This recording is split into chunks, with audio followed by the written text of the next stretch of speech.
Well, the Detroit Red Wings have made their first deal of the deadline. I got the information yesterday, but I wanted to wait to make a reaction video. Obviously, this is a little different than a typical 7-minute Wings, and if there are any other updates, I will post them today. But I wanted to give my thoughts on Steve Yzerman bringing David Perron back to Detroit. You can see from my thumbnail, to me this is a disappointment.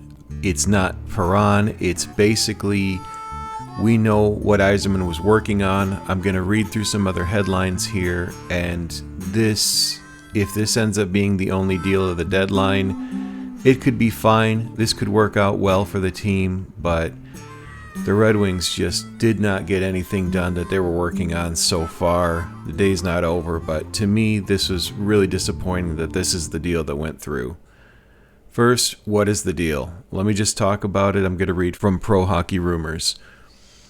The Red Wings and the Senators announce a rare deal between teams in the same playoff race. Winger David Perron is headed back to Detroit. The Wings are sending a conditional 2026 fourth-round pick to Ottawa to complete the deal. Ottawa will receive the pick, the Blue Jackets' 2026 fourth, if Perron plays in at least one game. It will upgrade to a third-round pick if the Wings advance to the second round of the playoffs. You can go to Pro Hockey Rumors and read the rest of the article. There's speculation. Here's some of my thoughts. That this could have been a request by Perron. He's been injured this year. He may not feel like he's going to get any usage in Ottawa. He hasn't played since January after he underwent a sports hernia surgery.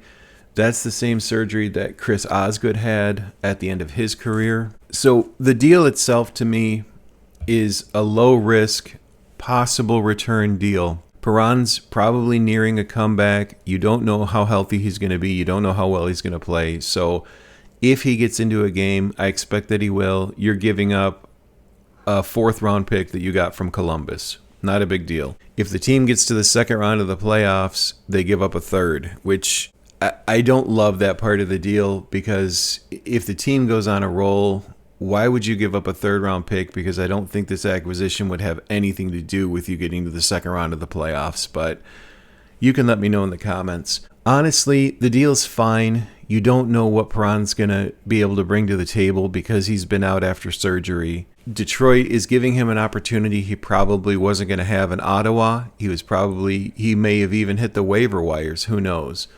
So he's coming into Detroit. We know what he did last time around. He was good on the power play for Detroit. He can be physical. In my mind, I'm wondering why you did this and not take a look at Michael Branzig-Nygaard. Because we're looking at MBN bringing the same skill set, someone who can be physical, be some supplemental scoring at this time. Instead, they're bringing back Perron, and if it doesn't work out, not a huge deal. You lose a Columbus Blue Jackets fourth rounder. If it works well and the team does well and gets to the second round of the playoffs, it's going to cost you a third-round pick. So there's almost nothing I like about this deal because I feel like it's an unnecessary one. I hope I'm wrong. I've been wrong on so many things at this point. Maybe Perron comes in. Maybe he's amazing for the team and he's exactly the spark they need. They'll be looking for him to be physical. They'll be looking for him to supplement the power play, which hasn't been great at times.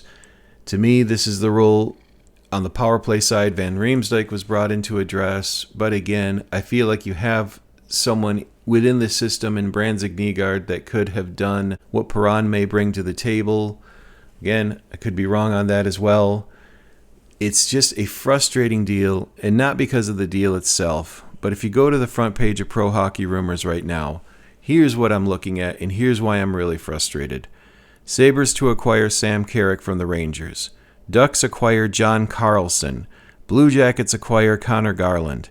Sabres acquire Luke Chen and Logan Stanley. That was a deal Yzerman swung and missed on. Steve Yzerman tried to close the deal on Luke Chen and Logan Stanley earlier in the week. He was rejected by Winnipeg.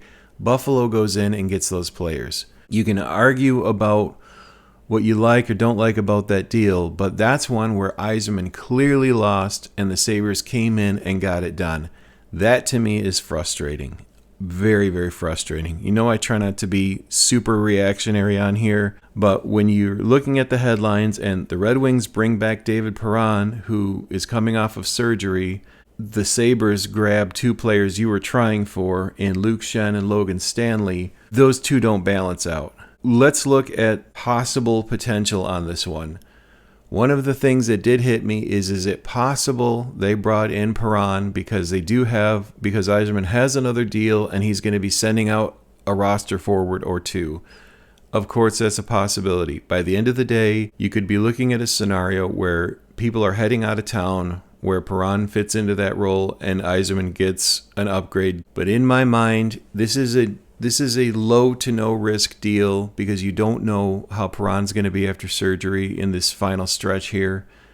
You're not paying much. He has to play a game, and then you give up the 4th round pick that you acquired from the Blue Jackets.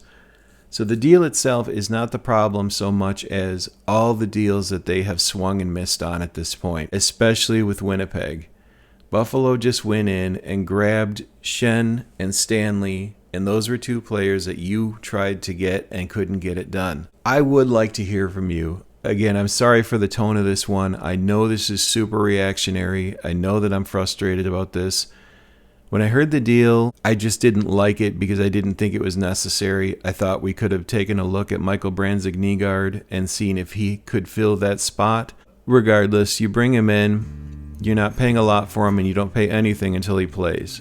But when I look at the other headlines today, at what the other teams have accomplished, especially with what Buffalo just pulled after they lose out on Colton Parayko yesterday, they go and get two players that you tried to get last week and couldn't get done. That, to me, is really disappointing. And, of course, we saw John Carlson go to the Ducks. You just lost another defenseman. If you remember, Jacob Trouba last year picked the Ducks over Detroit as well. I don't know if Detroit was even trying for Carlson, but this has been a frustrating development. Not so much because of Perron, but because of all the other deals that are going on, and this is the best that Detroit could do right now. Let me know your comments. I'll give you any updates as they come. I have no idea how long this was, but this was your 7-Minute Wings.